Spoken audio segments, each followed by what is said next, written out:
right, so tell the people your name. I'm Sheryl Style, Fashion Designs on the Future. All right, so tell us about your style. When did you start? I really started when I was a child. When you go all the way back, I was visioning, designs, Black Hollywood, hats, and I just took it to the paper and it developed into what it is today, which is an empire. What was your motivation? The motivation behind designing was going through a lot in life with my mom, the streets, clothing, not having the clothes that you needed to wear, the bullying, the teasing in school, and just being able to channel all that into the paper, sketching, designing and dreaming about the way I wanted to look and how I wanted other people to feel. Now, I noticed you said designs for the future. Mm-hmm. Tell me about the future aspect of it. Just walking I always thought about, for some reason even as a kid, I always walked in the future. In my mind, I saw the future. So I envisioned how I wanted to be, how I wanted to look, and the clothing that I wanted to wear, and the clothing that I wanted to design for people. And for the future, I always saw, past from where I was and saw where I wanted to be at. If that makes any sense. So is the design futuristic? Somewhat futuristic, yes, because a lot of things, fashion is always evolving. First of all, let's start there. It started we can go all the way back to Egypt and Africa and pieces of cloth and, makeup and the whole nine. But yeah, it's sort of futuristic because a lot of things that I was designing as a kid and teenager and through life, you kind of seeing it play into today now with the giant oversized hats, flopping down, the Black Hollywood look, which is evolving from, back in the mahogany days and that type of stuff. I kind of got a little twist of the future on it, for today. Hats a bit bigger and, things a little more dramatic, Mm-hmm. more Alice in Wonderland look, with a mix up with like Hollywood and all. All right. If that makes. So what's your favorite thing that you designed? My favorite thing that I design, I must say, is hats. Okay. The hats, it's kind of been an umbrella for me in my mind. Everything is there's something always behind everything that I design. But the bigger the hats, the more shelter I felt.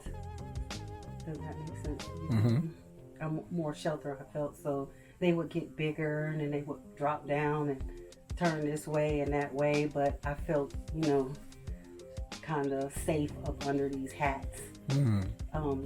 The bigger they got, the safer I felt. Gotcha. So that means you're shy a little bit? Not shy, but just been through, born and raised in D.C., raised up in the Anacostia area.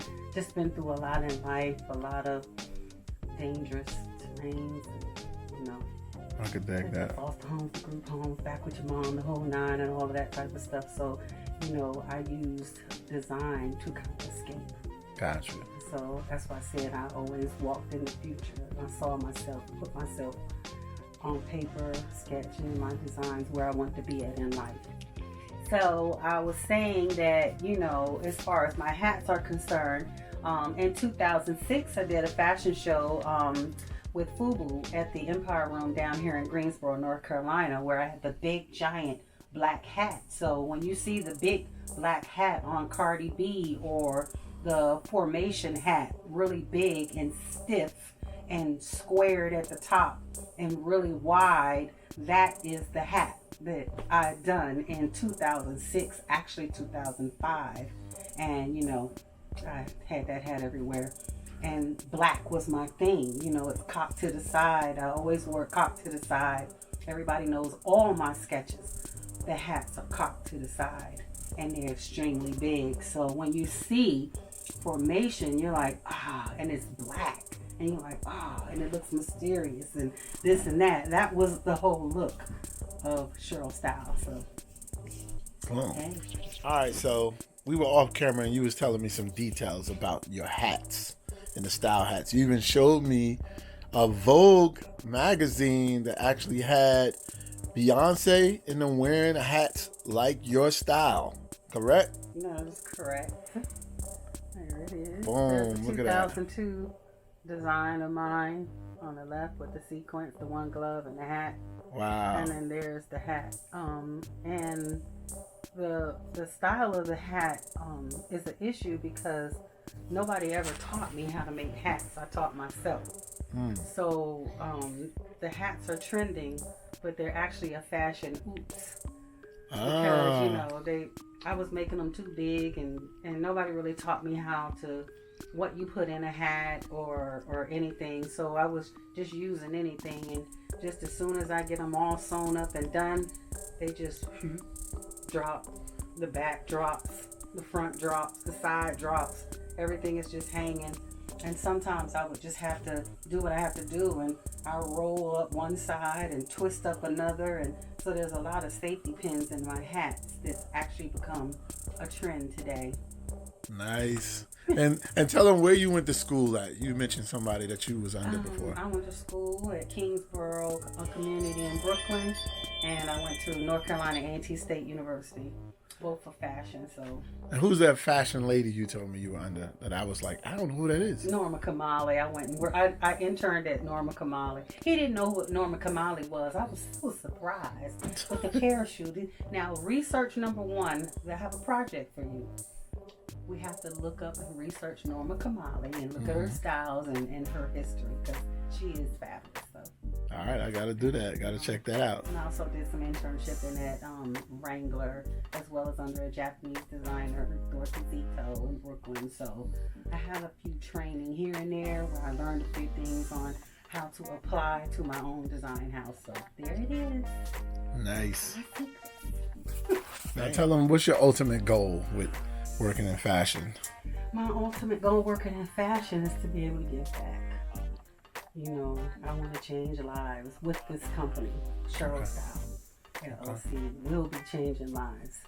Okay. I'm not going to touch a lives now, hand anywhere, but that's right. You know, to be able to use the company to give back, teach, about the journey, especially as a Black woman, coming from DC, the streets, and was a high school dropout. Hey, you can't tell, but I was. But that doesn't hold you back, No, it doesn't. That's right. Now, but I know that's right. Just being able to take this and teach. Gotcha. That's real cool. What's the next project you're working on? A magazine. Are you getting ready to do a magazine? Mm-hmm. Yes, Keep It Fashion magazine is something I've been working on. For quite some time. A little upside down right now. See it, so just getting the magazine out. I got a few books that I've written, just being edited and put together, story of my life, the journey and all that. So look for books, magazines, and my hands in quite a few projects, and maybe the movies, because that Black Hollywood is something, Black excellence. Some of that, and my little story of the girl, I drew this girl pretty much all my life. This girl. I never understood why I drew the little girl, but she was just called the girl. The girl. And just whenever I was feeling down or she was your friend. Hope or whatever, I would always draw her on everything. I just sketched her on everything. But it makes sense now. She was actually cheering for me. She's a cheerleader. I never really realized that she was a cheerleader until I became an adult in her life. That's pretty cool. She's a little cheerleader. So she's been cheering for me through life. That's cool. And so that's kind of where I want to go with kids. That was real cool. Whatever. So just some of the projects So what you want your legacy to be when you're all done with the fashion world and everything and kind of retired up? Ooh, retired? Oh, Lord. Hopefully I'll be sitting on the steps like Chanel, still going with the steps winding up. That's my legacy that, regardless of what life deals you, whatever, how it looks, it's all up here. It's to change the way you think and you can change your life. And I just want people to see where I started at and how with different thinking, where I end up at with the empire. So what would you tell the young girl that's in a foster home right now? Dream. Believe in yourself. And start taking action. When you dream, you need to be documented and writing it down of what you want to do in life, but you have to start putting action behind it. I know people, you may feel depressed and down, there's no hope, why am I here, but take that and turn it to something good and create your life, because you can create your own life if you change the way you think. If you keep staying in the mindset of depression or I'm not going anywhere, or I'm the black sheep, I hear that a lot. I'm the black sheep. Why is this happening to me? And change the way you think that you're brilliant. I'm somebody, and start planning your life right then and there. Boom. See, most of y'all out there don't know how to use a phone like this. I know. What's happening then? Hit me back. 9. This is my old number in Jersey. 9-399-10-8.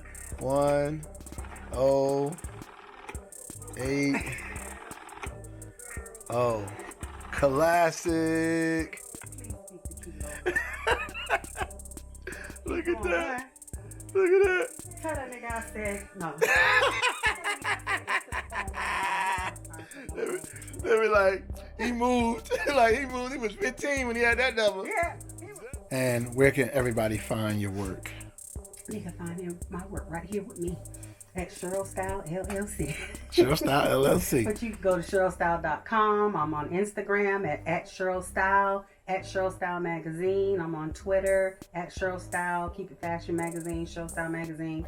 I'm on Facebook, of course, as Sheryl Style. I have Sheryl Style blog on there, so Sheryl Style LLC. You just find me under Sheryl Style. Just Google me. Bang. 1, 2, 3. And there you have it.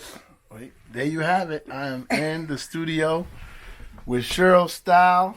So make sure y'all go to her page, check out her work, and hire her to design your next gown for your next event, your fashion show, your party, your wedding, whatever, right? You do wedding dresses? Yeah. Wedding dresses too, all right? I do it all. Photo shoots, all that good stuff, all right? Just come see me. Only on Save the Arts TV. Save the Arts TV. Let's go. Let's go.